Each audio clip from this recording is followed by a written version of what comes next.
So I'd like to introduce this wonderful new panel, and it's going to be facilitated by Lee Tuchfarber, and I don't know if you all have had a chance to meet him through the course of the day. Lee is founder and CEO of Social Housing LLC. Social housing mission is to improve the quality of life in mountain communities by providing access to attainable, desirable housing options.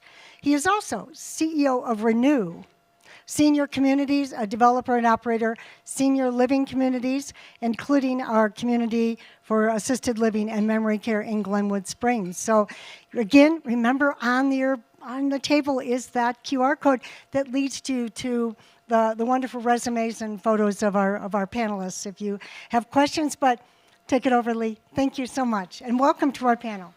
Thank you. Well, it's nice to see everybody out here today. We've done some prep in advance of this before this event started, and so I got to know each of the panelists here. I think we're going to start to flip the script with what they have to say compared to demonstrating what the challenges are. So briefly, just to make some quick introductions, Charles Bantis, who is the Regional Vice President of First Western Trust, and he's based here in Aspen. Kim Bell-Williams, who's the Director of the Eagle County Housing and Development Authority, and then Margie Joy, who is the Northwest Representative of the Colorado Housing and Finance Authority, also known as CHAFA. Each one of these individuals has accomplished a lot, which is why they were selected to be up here and speak to the audience. So briefly, just introduce what we're going to cover. It was interesting. So Philip from SkiCo mentioned this morning, how depressing, this sort of onslaught of challenges, and it's a big lift. But I think we'll be able to shift into sort of talking about the painkillers to the pains that were described throughout the morning. Each one of these panelists is going to talk about sort of a power stack of tools. There's going to be a lot of acronyms, so just beware, and some of you guys already know this. But these tools can be used as sort of a combination. You can kind of mix and match them in different ways, and or they can be used as one-offs. We're also going to be discussing sort of different ways of using public-private partnerships, and also profit and not-for-profit partnerships as well. We're going to hear things like Prop 123, LIHTC, P3, and other sort of financial mechanisms. And lastly, just Hannah this morning mentioned that there was a lot of speed dating with numbers. This is going to be sort of speed dating with acronyms. So another contrast there. Okay, wonderful. And then also we have Lee White joining us as well. He's on. Okay. And I'll let Lee introduce himself as well when we start, but I will just kick this off. Charlie, why don't you kick it off?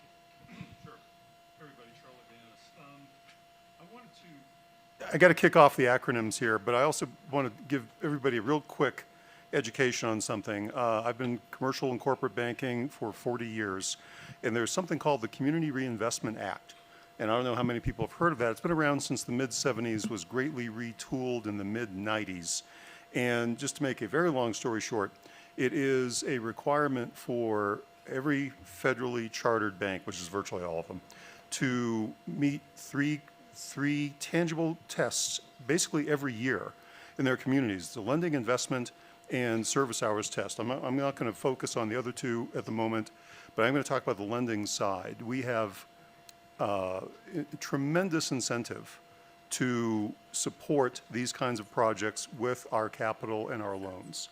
I actually worked many years ago in my career for a bank that got the CRA death penalty. Because some yahoos in South Central Virginia were actively redlining. And if you don't know what redlining is, it means not making loans or mortgages to people who live in a certain geographic area. It killed the bank, killed the company. It was a huge reason I left that company. So been there, done that, don't want to do it again. My friendly competitors, of whom I see a few in the room, can absolutely back up. Thanks, Bill.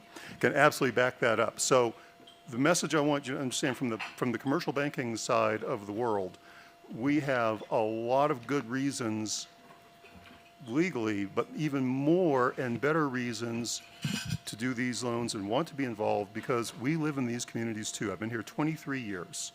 Kids all went to school here. So we live here. We're part of these communities. All right, now come the acronyms. And we don't care. By the way, I should also note, there's a role for for-profit here. There's a role for public-private partnerships. There's a role for profit and nonprofit partnerships. I would suggest to you that we are agnostic when it comes to a structure because it's all, basically it's got to work. I want to make one last comment, come back to CRA. Yes, we have to make these loans, but the loans have to make sense. CRA does not force us, it requires us to make bad loans. So there's a balancing act there. Well, now we can get into the various ways these projects can become good loans. The first is LIHTC. I want to be sure, we've thrown it around. It's low-income housing tax credits. These are credits that are, I guess, allocated at the state level, right? CHAFA level, CHAFA level, that create a tax credit that can be sold to investors. And banks, by the way, do buy these as well for our own use. That helps create equity for these projects. In fact, give a shout out to Bill and Alpine. We've been involved together in at least a couple and potentially a third LIHTC project as partners in helping make the project come out of the ground and be financed. And we do both the construction side and the buy some of the LIHTC credits. So that's really, really important. And that, again, there's a profit motive involved in there as well as a CRA motive as well as a community motive. I won't get into the details of LIHTC because I'm keeping my eye on the clock. But as you saw from one of Sherry's screens, typically there's developer money, there is local community or state money, occasionally federal money. There are a lot of mechanisms and a lot of resources to fill the gap between what a project can sustain from a longer-term financial standpoint and what it actually takes to bring it out of the ground. Here in the Roaring Fork Valley, we all know we have an incredible issue with land cost, land availability. It's basic economics, supply and demand. There are some ways, and these are tools that aren't necessarily finance-driven, but they could absolutely impact the viability of a project and the financing for it. The state of Vermont has exactly one land trust. It's a housing land trust. Landowners can, in fact, devalue through the use of a housing easement the value of their property, create tax credits, which can be retained for their own purposes or sold for cash, and basically get their cash out of the property, still own it, and then enter into long-term 50-year leases. I heard a whistle. Is that my up? No? Okay. Test. Oh, okay. Did that work? Okay. Anyway, basically by stripping a lot of value, not all value, but a lot of value out of the property, can then enter a long-term land lease that supports a project like Hope Springs or a LIHTC. Removing the land cost from a project in the resort communities, and I think of something up in Grand County at Winter Park from a couple of years ago, really makes a difference and can make it far more attractive and affordable and attainable, both from a let's get it out of the ground to actually being able to afford to live there. A new concept that's out there and is still being developed is something called donor bonds, and I speak to the nonprofit folks in the house. Long story short, we're fortunate here in Aspen and Vail and our communities to have a lot of real wealth, and a lot of that wealth really cares about this community. Long story short, again, I'm compressing a lot here. Rather than just simply make a contribution to a nonprofit or a group of nonprofits that could form a jointly owned nonprofit subsidiary to own and manage their housing, hint, why not have them lend the money at something below market rate that could actually be over time and at their need, their financial need, their tax need, converted into a donation? There's still some things being worked out on this. There's something called the Securities and Exchange Act 1933 that might come to play. But it's still being worked on, and it actually has a lot of applicability, I think, to the problems we face here. Talk about that. Finally, okay, what we haven't talked about, I don't want to steal Margie's thunder too much. Huh? I'm done. Okay. Thank you. Okay, so briefly, thank you. I just want to circle back and make a brief introduction to Lee White. And Lee, I apologize for this. But let's see. So Lee White is comes very highly regarded per Gale, and he is the managing director of public finance at D.A. Davidson and Company. And Lee, why don't you go ahead and take it over? Thanks a ton. I trust you can hear me. Loud and clear. Yeah, outstanding. First, a big shout out to Gail and the Habitat team. I've watched the presentation this morning on YouTube, and a very robust and authentic and honest conversation with all kinds of voices heard in that room. So it was really delightful to see that conversation get going and really focus in on the housing problems in your communities. My presentation, I think you're going to like what you hear. It's entitled The Inflation Reduction Act Helps Housing Affordability and Net Zero. I've done quite a few public finance projects around the state and the country, many in the affordable housing space and many in the clean energy space. And those two are coming together as a result of the Inflation Reduction Act just passed last August. These are stupendous federal policy changes for renewable energy and building efficiency, and clearly will remake Colorado's rural communities. Now, affordable housing has two faces: cost to build and cost to operate. The Inflation Reduction Act renewable incentives provide very significant subsidies for both. So with regard to operating costs, energy efficiency improvements, solar, electricity, heat pump, HVAC systems all become much more affordable than natural gas HVAC systems, and very close on an upfront capital basis. So number one, all residential housing from affordable to middle income is now eligible for the next 10 years to 2032 for substantial renewable incentives. Think heat pumps, solar electricity, EV charging, battery storage, induction stove cooking, geothermal hot water, and building efficiencies. So there are three measures I'm going to highlight real quickly. One is the home energy improvement credit for various energy efficient improvements in your home. The amount is capped at $1,200 per year, and consider them to be insulation, tighter doors, windows, and heat pumps. Then secondly, there's a clean residential energy credit at 30% of the project cost. And think of this as a big subsidy for heat, solar, or heat pumps. I'm just installing solar on my mountain home this summer, and I'll get a 30% reduction in the cost of that project. And then, third, the new energy efficiency home credit. This is more targeted to home builders that give them incentives to build more efficient homes. It's a $5,000 credit per home, or if it's a multifamily developer, $1,000 per apartment for all types of energy efficiency improvements and investments, including appliances, all intended to build less carbon intensive units. So second, under the IRA, all commercial buildings now have special incentives for building efficiency. The financial benefit is up to $1 per square foot as a tax deduction for a commercial building's developer, contractor, engineer, architect. The financial benefit, of course, should be passed back to the building owner to prevent lower project costs. To be eligible, the project has to demonstrate at least a 25% improvement in energy efficiency, improved building envelope, lighting, hot water systems, or HVAC systems.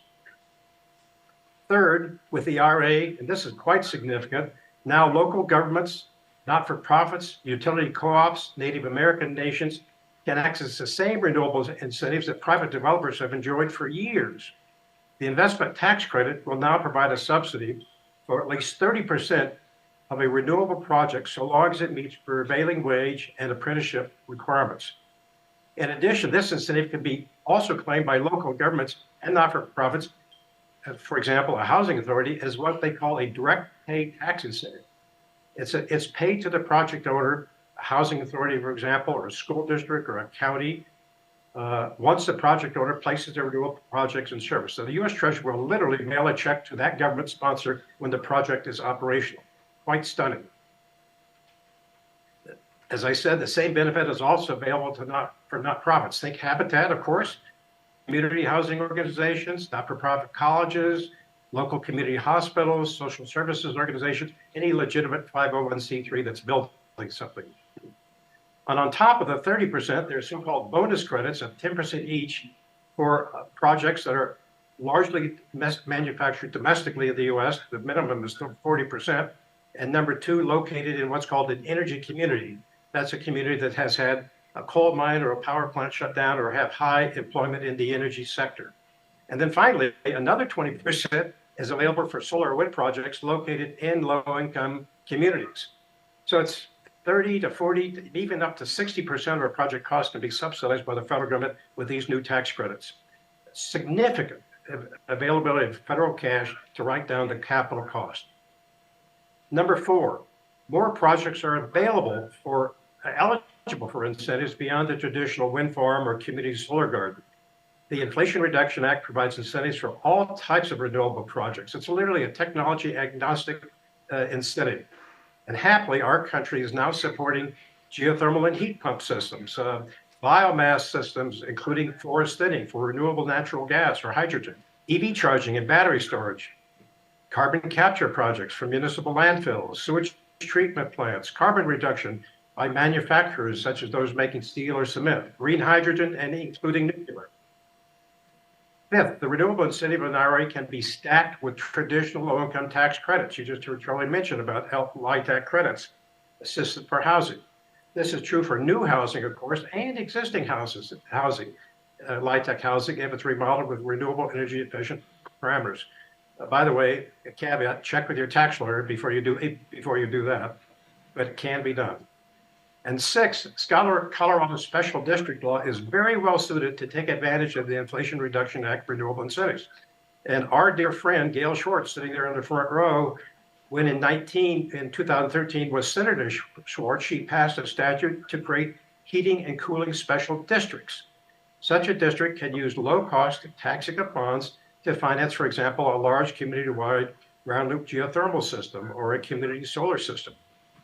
And a geothermal system, when paired with individual heat pumps, a home's HEVA system will operate at exceptionally low annual cost and, of course, thankfully, a reduced carbon footprint. And I want to point to a very exciting example just north of you in Routt County. The Routt County Housing Authority now owns 600 acres, made possible by an exceptionally generous $27 million gift from an anonymous donor to purchase the Brown Ranch, immediately bordering Steamboat Springs on the west. This land will soon be annexed to Steamboat City itself. The Housing Authority is planning a huge 2,300 unit, 100% affordable housing community. The authority decided last month to mandate 100% geothermal heating and cooling for all buildings in Brown Ranch. Its independent engineering assessment has verified the very low operating cost of heat pumps, feeding off the closed loop in-ground geothermal system compared to an all-electrical or all-natural gas heating system. So here's some numbers just to demonstrate. The capital cost of the geothermal system for all the units plus the commercial town center is estimated at today's cost about $58 million compared to $30 million for a natural gas system. But now with the 40% IRA incentives available to local governments and not-for-profits, the geothermal system will have a capital cost of about $35 million, just $5 million in a natural gas system, very close. And the residents' annual utility cost will be a stunning 47% less than the natural gas HVAC system. So on a present value basis, residents will pay far less for a geothermal heat pumps, heating, cooling than with natural gas, and with a tiny carbon footprint. The geothermal system payback period is actually a hugely attractive 6 years. So the Brown Ranch will enjoy the lowest carbon footprint of any residential development in Colorado, exceptionally low operating cost, and 100% affordable workforce housing. So in summary, 5 wonderfully material steps have been provided by the Biden administration and Congress to address the affordable housing needs so obvious in Colorado's small communities and mountain towns. Thankfully, our country now has a coherent federal policy to reduce greenhouse gas emissions. The Inflation Reduction Act is a huge step in lowering utility costs for us all and dramatically reducing our carbon footprint. So here's my mantra. Just say no to natural gas heating in new homes and yes to clean electricity and geothermal energy. Our mountain communities, most stressed workers and families will say, gracias, thank you for the most least cost and lowest carbon utility solution. Thanks Lee, all, thank everybody. you. Lots of And I bet. apologize. Pardon me for interrupting, but I'm getting a stop sign posted. But that was a very robust package of savings for projects. So do you want me to stop, or should we continue on? Okay, continue on. Okay, Kim, please. Okay, well, thank you. Hello, everybody. My name is Kim Bell Williams. I'm the Executive Director of the Eagle County Housing and Development Authority.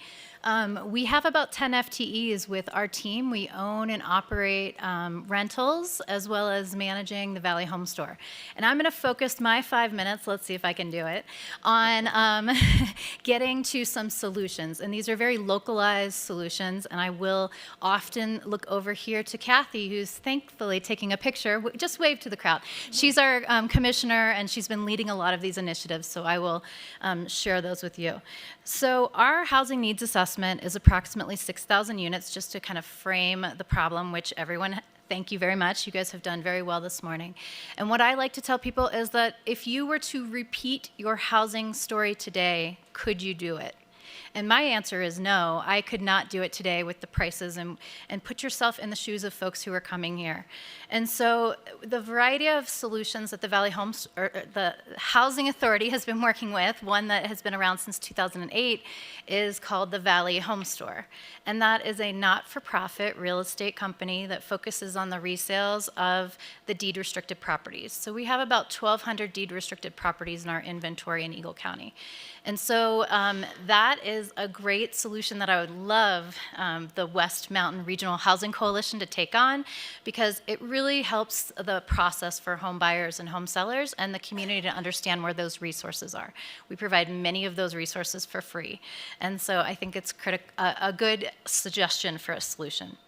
Another point to make is that we don't actually have a funding source to support housing formally in Eagle County, and that what we had to decide as a housing authority is in the last year we sold our biggest asset, so we could put about $50 million in our pocket to support some housing initiatives. And so when we sold that big property, we put a deed restriction on it for a price cap on rental rates, and then we put some money in our bank. So don't freak out. I know you guys are thinking, why would you sell it? We kept it affordable, and it lives on. But with the money that came into our bank from that sale, the board really said, bring us some audacious, kind of bold, wild ideas. And so we brainstormed a couple dozen ideas, came back to them with 8, 9, 10 ideas. And I think at the time I thought they would pick 1 or 2, and it turned out that they picked all of them. And so that's what I'm going to share with you next. And if you want to get out of your food coma and write down a couple websites, the first one is valleyhomestore.org. So you can kind of see how we operate with all the municipalities and the county to provide that one-stop shop for home buyers and homeowners. We do a lot of education there as well, too. And then the second one is Bold Housing Moves. And that's what I'm going to spend a couple minutes talking about. Is the board said, okay, this was 2 years ago, just to frame this. They went for 900 new units out of our 600. That's a lot. It's scary. That's why I have some gray hair hidden under this really colored hair. 500 of those are construction-ready units, so that's taking land that we own and entitling it, getting it ready to come out of the ground. That's public-private partnerships. That's public-public partnerships, maybe with the school district, as has happened with Basalt Vista. That's also our housing authority provides a tax exemption for developers that come in and have a rental project. We also have water rights that we've dedicated to the most affordable housing units. We provide subordinate lending to close the gap in a project. And our other kind of big tool that I wanted to mention, especially because Lee is leading this group, is that we were able as a housing authority to get Castle Peak Senior Care Living Center out of the ground by purchasing the land and then putting a subordinate loan under the project. So maybe someday we'll get that money, but we're not counting on it. So that's kind of all of our development side of the housing authority. Then I'm going to flip over to our program side. So these are the full spectrum of housing, where we've really thought about what can we do today to get some of the existing units back into the local market. And so when I say spectrum of housing, Eagle County had never had a formalized homeless service program. With an ESG grant of $640,000, we now have that program, and we're collecting data. We've served 96 folks in both parts of Eagle County with our homeless service program, and that is brand new, and I'm so proud of that. So I'm going to give myself a pat on the back. Then we also put in place a rental assistance program. So this is a program where if you are a brand new year-round renter, and I would just include the fact that we support the workforce, and the workforce for us means anyone who lives and works in Eagle County and doesn't own any other property. However, if you're in the Roaring Fork Valley, that can include employment in Pickett and Garfield counties. So all of those folks are counted into our definition of eligible household. And so if you're signing a brand new year-round lease, guess what? We're going to help you by paying the first and last month's rent to your landlord, and then you pay the last month's rent back to us over 11 months. So there's a bit of a revolving fund. It's been a really successful program, and it's helped a lot of people. I don't know about you, but if I was renting a place for $3,000 a month, I don't think I could come up with first, last, and security. That's $9,000. And so this is a way to help people get into housing very quickly. And the next set of programs is moving from renters, we go to home buyers. And so we have had the Eagle County Loan Fund around since 1998, and it has helped more than 800 folks buy homes in Eagle County. And this is also my infomercial. If you know someone who's shopping for a house, send them to valleyhomestore.org. We will provide up to 5% of the purchase price as basically a silent second on a home up to $850,000.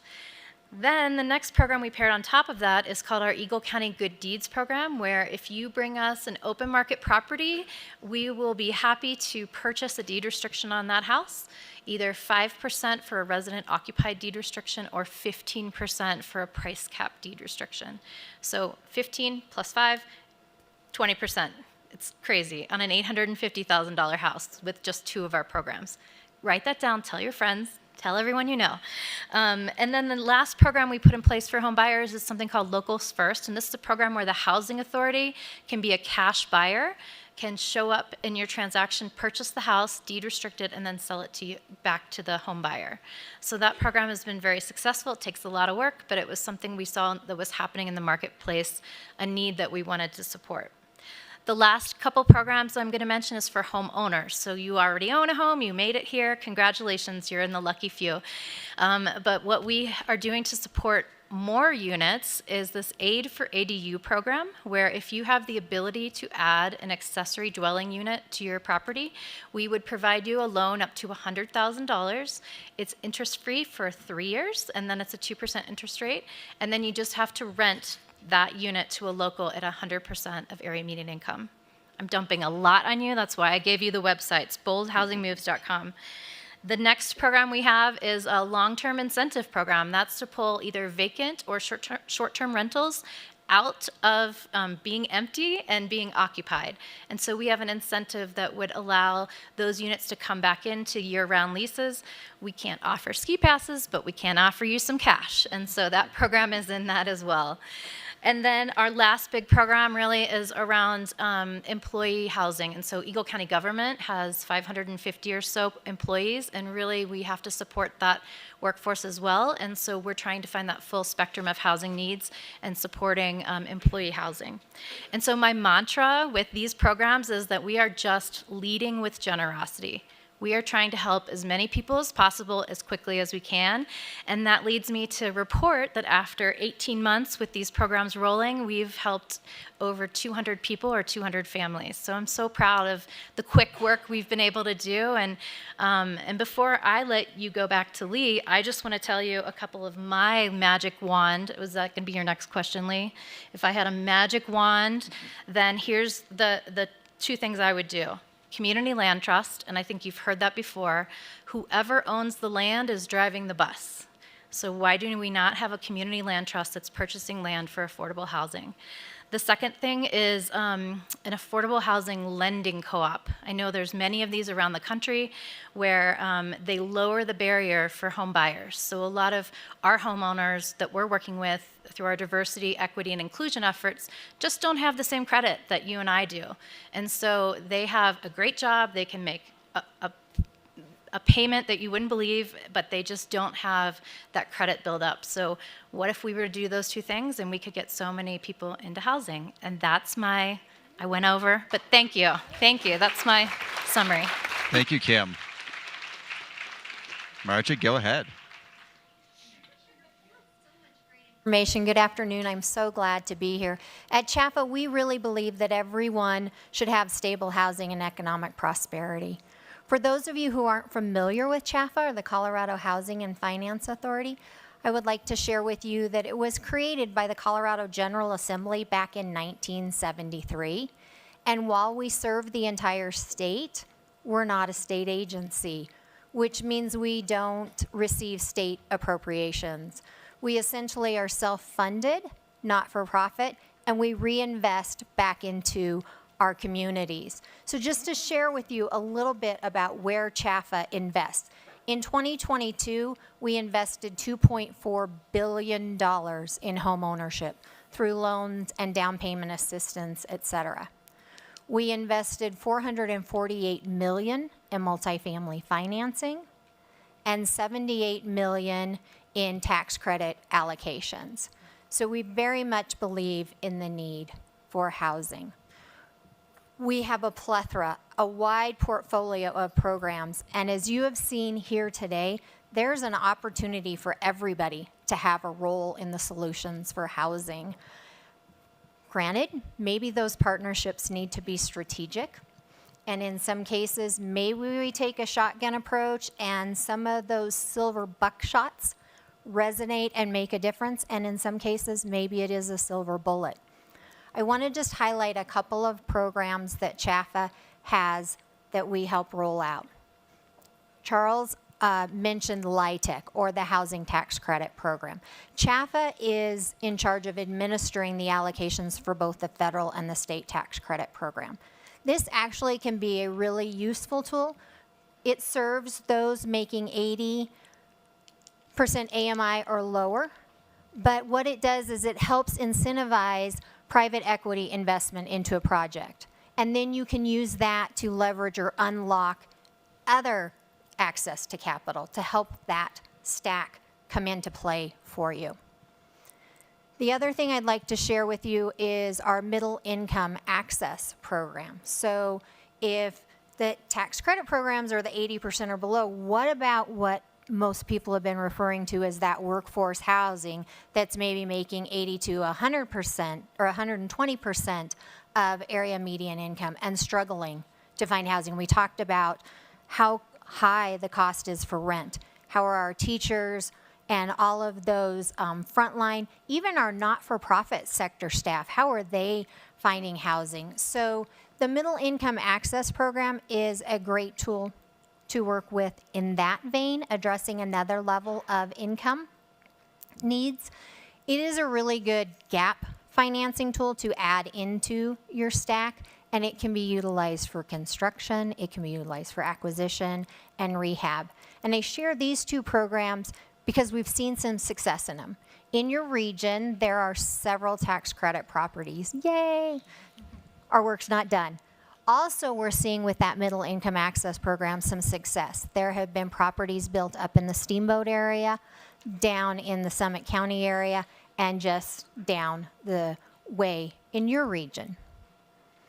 The third program I want to share with you is actually in the area of capacity building.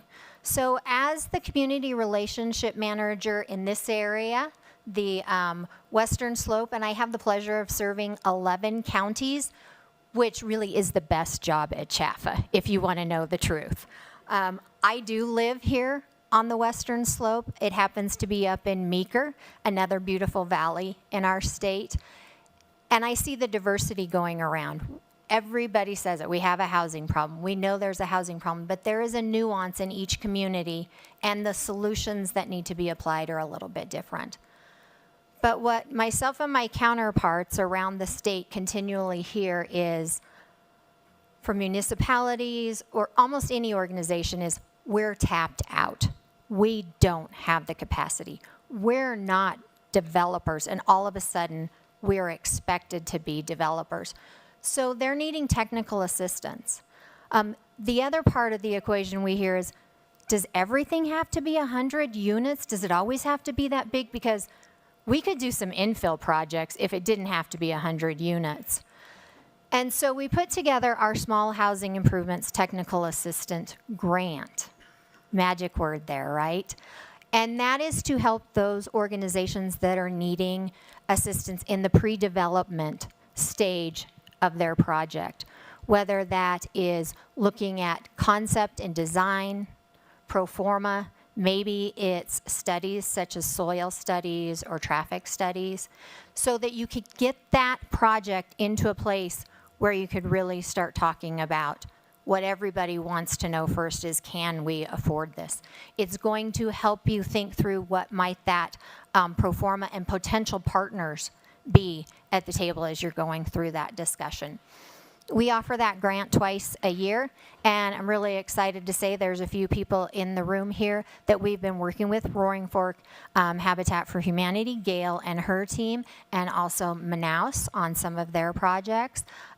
So I saw a hand raised back there. So we see this as kind of twofold. I know we spend a lot of time talking about the need for funding, and oh my goodness,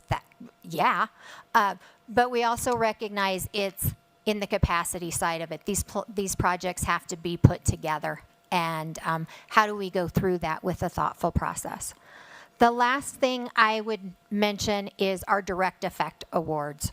And these are grants up to $30,000. It is recognizing the role our not-for-profits play in our community to help our families. Carolyn Tucker mentioned the stressors, childcare, access to food. So we acknowledge that those not-for-profits that are dealing in that realm also play in making our world a little bit more successful, and so we have grants for that. I have information about it outside. I'm going to stop for now and pass it back to Lee. Awesome. Thank you, Margie. Okay, so that's a lot. There are so many programs, and there's more beyond that. We're constrained by time. So I have a question. Let's say a not-for-profit or a for-profit developer has identified a piece of land. At what point, Margie, would they sort of enter in discussions with Chaffa? What do they have to have sort of pre-vetted? When is it too early? And what is the sort of sweet spot for when to enter into discussions? 1 minute. Okay, fine. I've got 5 You've got seconds. 10 seconds. I say, I really do say, if you have an idea, let's start the conversation. That doesn't mean you're going to instantly jump in and start talking about, will Chaffa fund this? Because you do need to think through their stages of development. And not just, okay, I have a piece of land, we're ready to go. But is that land truly ready? Does it have infrastructure? Who's playing what role as you go along the way? We have online a developer's guide that looks at those 5 different phases of development that helps you navigate that. So, you know, it is always a question of chicken or egg. What's first? If I had the financing, I'd just go forward. But how do I get the financing when I have a half-baked plan? So you really do need to go through that pre-development work. And I always say, go ahead, give us a call. We want to listen and learn, and we'll kind of refer to that developer's guide and see where you're at in that stage, and then go from there. Okay, so you can sort of make a recommendation. You're too early. get these things done before and then come back, or you're right Or- on. Yeah, or maybe it's time to apply for a SHIP TA grant if it's under 30 units or less. There you go. Okay, and then so to continue on with trying to sort of envision what this process looks like, in order to put together a combination of these programs, what kind of timeline does this add to a project? And anybody can comment on this because you guys all have sort of your areas of expertise. But option A is just seek out private capital, debt and equity, and just go kind of in a conventional route. However, there are challenges there these days with the cost of real estate, cost of construction labor. So, what are we adding to the timeline or not adding? Maybe there's a savings. That sounds like it's a stumper. That's a stumper. Yeah, I'd say based on my experience here, and I'm going to speak specifically to the Roaring Fork Valley, though it's probably reasonably applicable elsewhere. I think from conception to actually breaking dirt could be anywhere, depending on locality, scale, et cetera, from 2 years to 10 years. It can take that long. We've all seen it. It can take that long. So that's an important consideration, Yeah. given that the challenge that we have is here now. We need housing units yesterday. Kim kind of hit on something earlier, what her wish list was, and she had some interesting ideas. Charlie, what are your thoughts there? If there could be something, if you could wave the wand, what do you Oh, do? boy, that's a great question. If I could wave the magic wand, it would be to, can I answer it in two parts? Please. Okay. Change valley-wide mindset about density. And then to also change or enlighten, shall we say, landowners, both private, municipal, and nonprofit, about what can be done with land that is currently laying fallow. So land that's out there, Out there. Undeveloped, with Developable, potential. developable, it's a long day, and that could be, and it's sitting there doing nothing right now. And these are pockets of land from a few acres up to, double digits. And a couple cases I can think of, hundreds of acres. Sure. And then Kim, back to you. There's a new initiative. It's called Prop 123. I know it's very early, but could you give us a sense of what that is and what stage it's at, and what it's going to be? Sure, absolutely. Happy to. So Prop 123, I'm sure everybody has heard that. I don't know how many people have taken the time to read about it. On an annual basis, it'll be about $300 million to support housing. A good part of it will go to CHAFA, another part to the Division of Housing. Olivia, wave, you got here. She's in the back. And these are the folks who will help you work through how to get that. There's everything from gap financing to land banking. There's a lot of different pieces that are proposed, but I would suggest highly that you Google, because both entities are taking comments and feedback on the process. And so we have a little bit more time as the public who works in housing and cares about this to give the state our comments about how that money should be handed out and used in the future. So take advantage. Did I miss anything? I would just tag on that there's 2 workshops going to be going on. One this Friday, which is March 24th, from 2 to 4 p.m. And you can register for that at engagedola.org/prop-123. And then the second one will be on April 4th from 3 to 5. And I don't try to register at the Engage DOLA as well. But just so you know, those are coming up to tag off to what Kim said. Okay, so just to briefly conclude here, thank you to the panelists, and Lee, thank you. And just a thought, this is truly a multilingual program. There's been Spanish, English, and the language of housing, which is a learning curve. but this is a starting point. Well, let's hear it for this panel. Wow.